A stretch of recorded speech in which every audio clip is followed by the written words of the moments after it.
Welcome to our channel Aadi DS vlogs. The ant and the dove. ఒకానొక రోజు దాహంతో ఉన్న ఒక చీమ నీటి కోసం వెతకసాగింది. దగ్గరలో తనకు ఒక నది కనిపించింది. అక్కడికి వెళ్ళి నీరు త్రాగసాగింది. ఇంతలో అదుపు తప్పి నదిలో పడిపోయింది.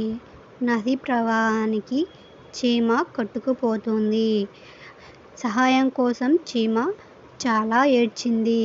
కానీ తన బాధను ఎవరూ వినిపించుకోలేదు.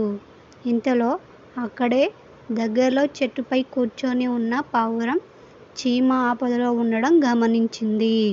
చెట్టుకి ఉన్న ఒక ఆకుని కోసి చీమకి దగ్గరలో నీళ్ళల్లో పడవేసింది.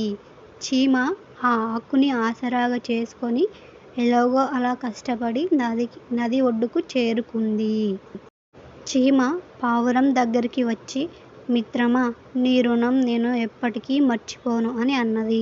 కొన్ని రోజుల తర్వాత ఒక వేటగాడు చెట్టుపై కూర్చొని ఉన్న పావురాన్ని గమనించి విల్లుని గురిపెట్టాడు.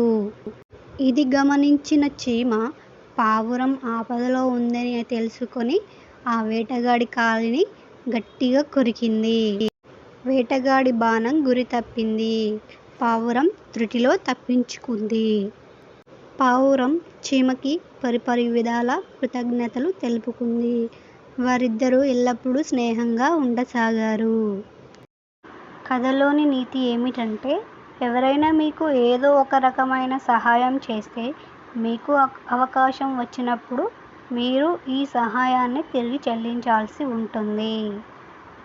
మీకు స్టోరీ నచ్చినట్టయితే సబ్స్క్రైబ్ చేసుకోండి.